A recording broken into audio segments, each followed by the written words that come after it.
Hello everybody, MD Polo at Range USA with the M&P 2.0 Performance Center, Porta Barrel, slide, second mag. My first mag was pretty abysmal, to be honest with you. I know that I can shoot better than this. Let's see how we do now. I'm gonna go for the top right.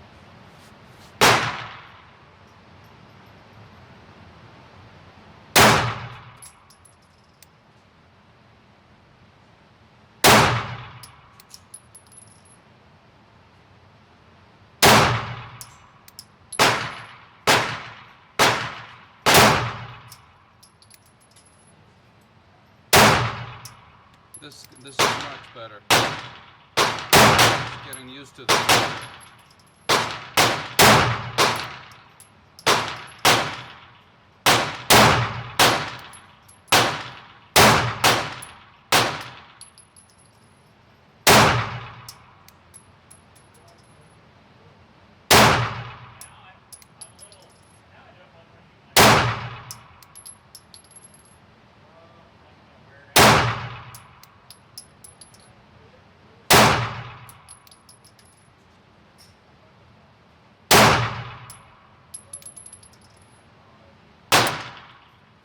Flinch there at the end. Gotta stop. Been doing it almost on every video. It's empty. Very soft shooter. Let me turn you around. Bring you in on the second mag. So this was my first mag. First shots through it. And this you saw right now, this is my second mag. So much better. Much better. Getting the feel for the trigger and for where it aims. But I was kind of worried when I first did this. Anyway, and that one over here is part of the first mag. Alright, so go take a look at this. Go to the trigger.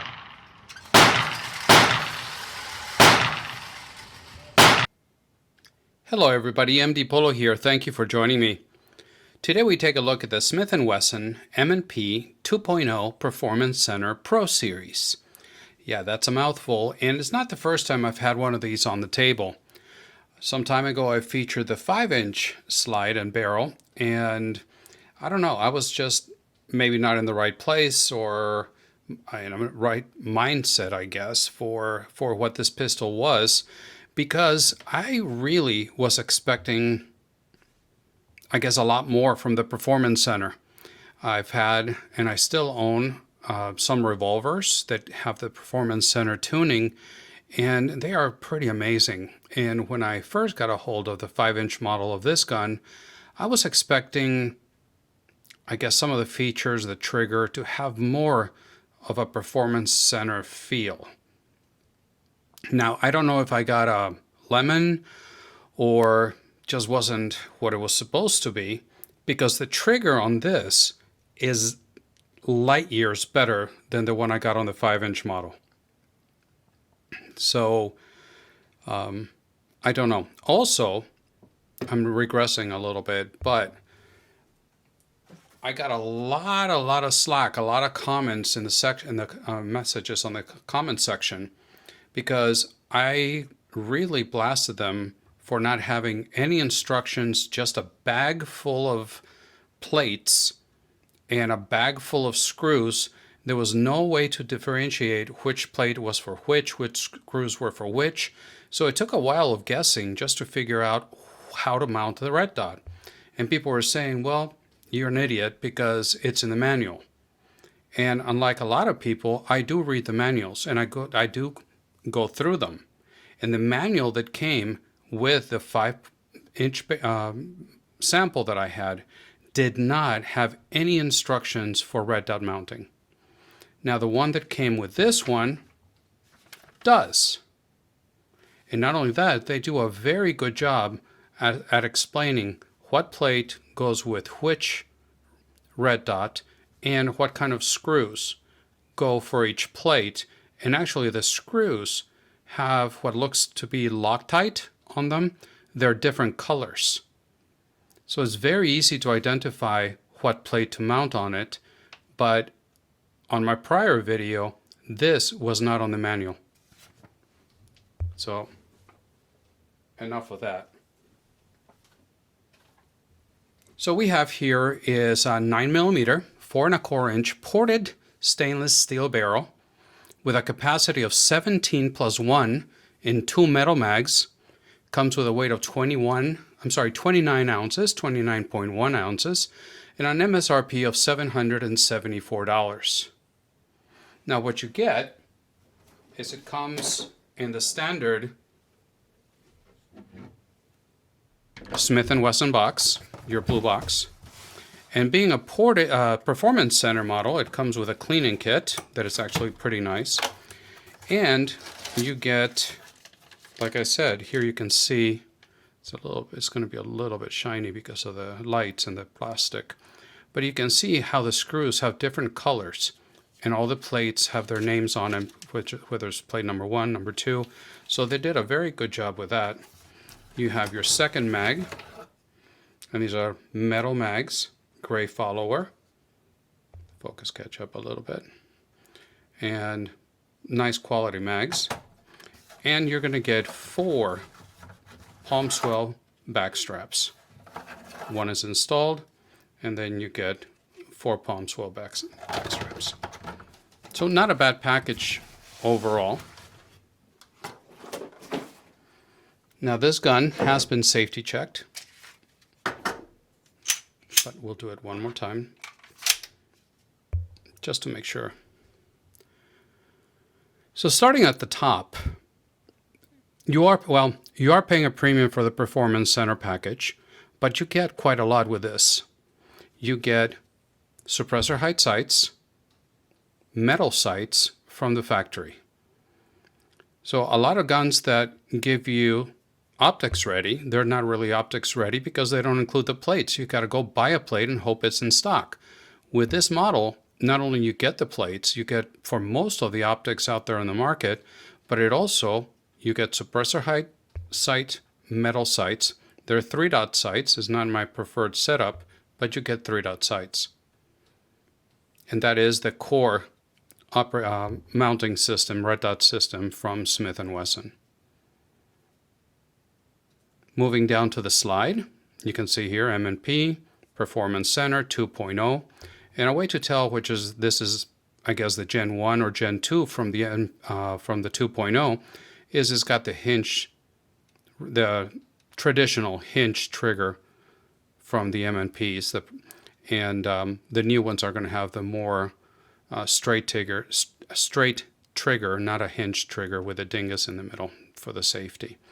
But the slide, it's cut out, as you can see there, for not only the lightning strikes, but also for the porting of the barrel. Now this is a new gun, and whatever wear you can see there, and I really cleaned it before the video, it's already starting to get all that black marking on it from the gases escaping from the porting, and I only put 150 rounds through this.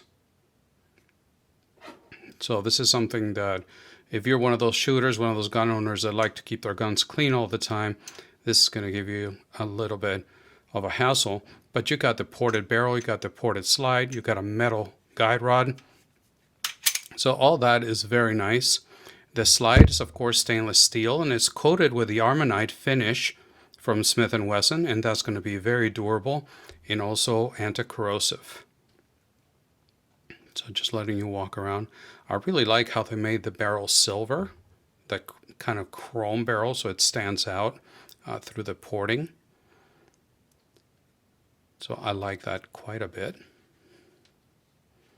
Serrations, you got serrations in the back. Your typical, if you want to call them wavy, fish scale serrations, whatever you want to call them. But you get nice ones in the back, and you get, I don't even know what you would call that, but I just wish they would have continued them all the way to the top like they did here, but you get something. As I mentioned, we're talking about the optic system being the core, and of course, mount it from the top. Plates are needed. The plates are plastic. You get 7 plastic plates, and they don't seem to be of the highest quality plastic. So if I were to keep this and install a red dot on it, I would for sure get a CNH precision plate or something like that and not use the included plates. And again, just letting you walk around and take a look at it. And no, I'm not pointing the gun at myself.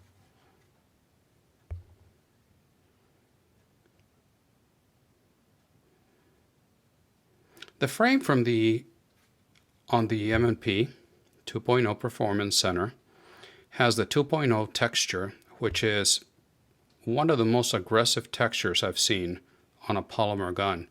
The pistol, when you shoot it, when you hold it, it doesn't go anywhere. It is just planted in your hand. It is very aggressive, and that could be one of the downsides if you want to carry this. Let's say a summer carry, you carry it inside of your waistband. If this is going to be rubbing against your skin, there is no question that's going to be irritating. No question at all, at least for me.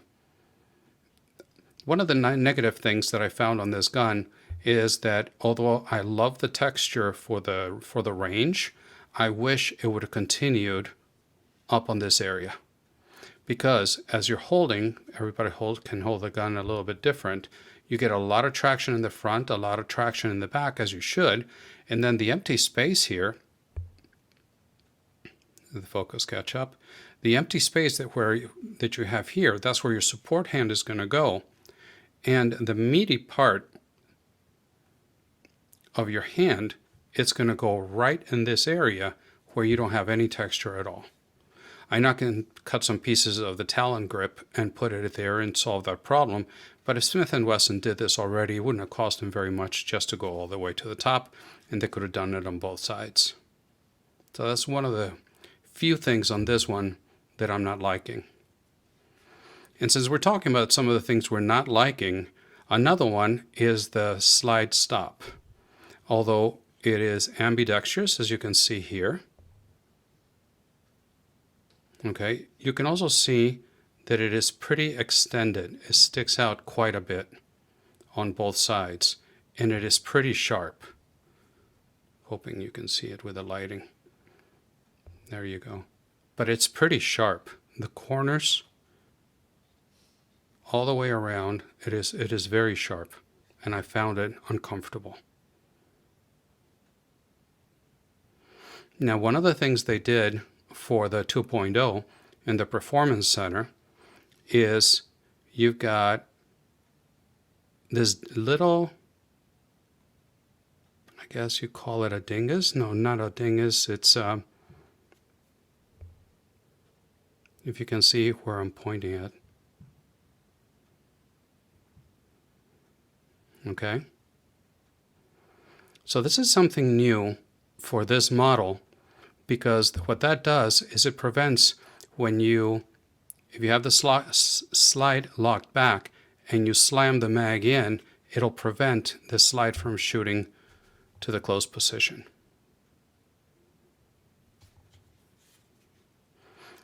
With other M&Ps, it's got the metal insert, so it's got kind of like a skeleton inside of it that is metal. It not only helps with giving it rigidity to the polymer frame, but also it gives it a little bit more weight. So this is a very well balanced gun. As you hold it and you shoot it, once you put a loaded mag in it, you got a very, very good, well balanced gun.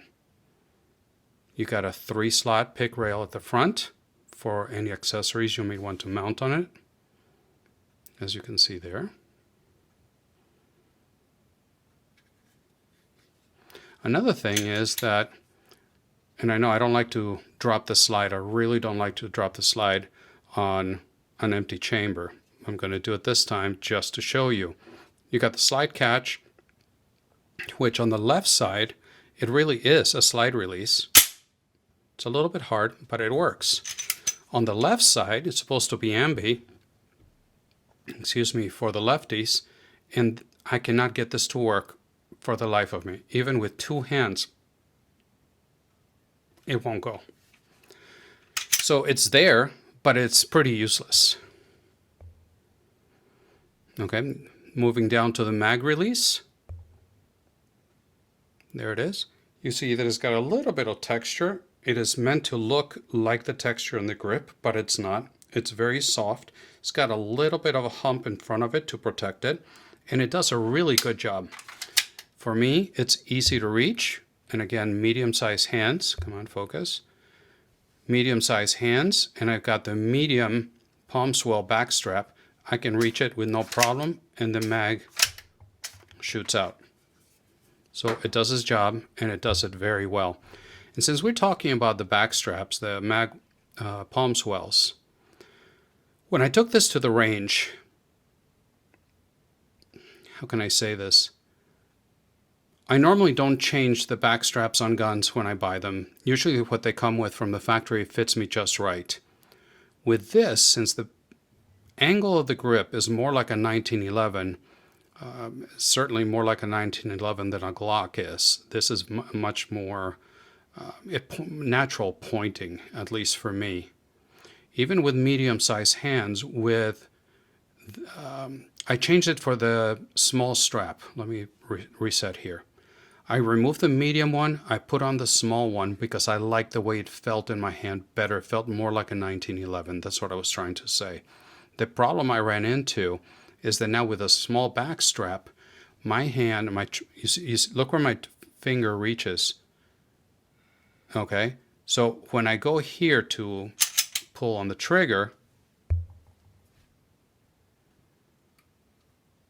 my finger was wrapping very much around. You see that?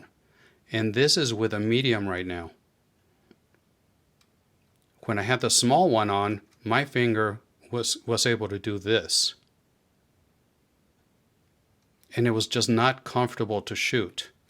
Now, the medium palm swell, it's okay. It's not the most comfortable backstrap that I've felt. The large actually makes my finger, puts my finger at the position where I want it, but it feels too big and uncomfortable in my hand. So I would need to figure out how to make all that work for me. The small is too small, the medium is too small, and the large is too big. So that's where it is. Nice. Let's take a look at the trigger. And we got it is the normal hinge trigger from the M&P line, but this one has been tuned by the Performance Center. Now, what tune means, I'm not sure to what extent they worked on it, but it was done by the Performance Center. And I don't know if you can hear it. If you turn on the volume, you might be able to hear that. But it's pretty gritty. And this is, again, what I had a problem with the first gun that I reviewed for you guys. But now, so that's the take-up. You're at the wall, and here where it gets good. That break was just amazing. And then the reset, right there. And then almost no take-up, you're at the wall again. That's a very nice trigger. Much, much nicer trigger than the first model that I reviewed for you guys. Excuse me, I've been losing my voice the last couple of days. On the website, Smith & Wesson says that this trigger, their trigger's coming in at 4.5 pound average.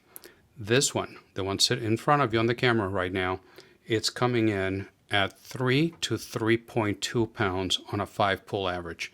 And I do have the little gauge here. I'm not going to do it on camera, but I did spend the time doing some pull averages for you guys, and that's where it came in.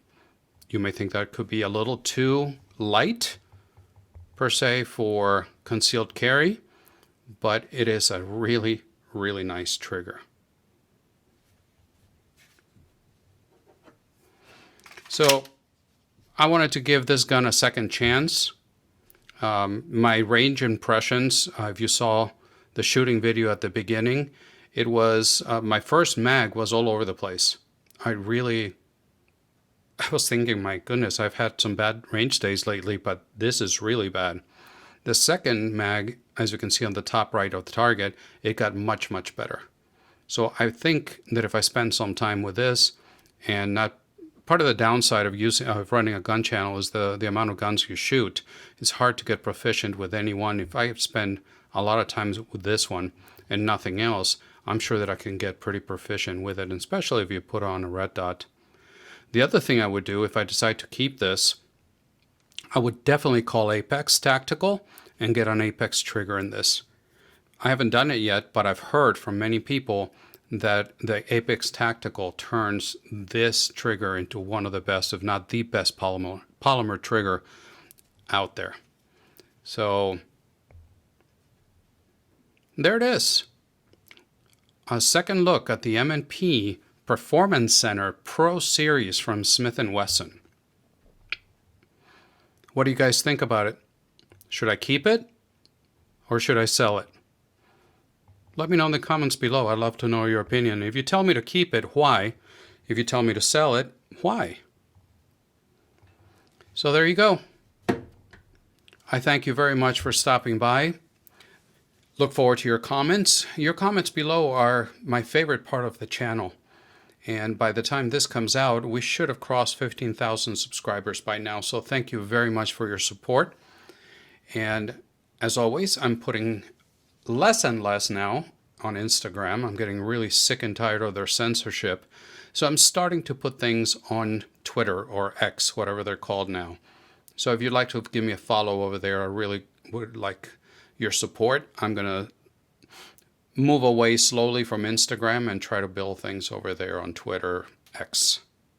I look forward to your comments. And as always, God bless.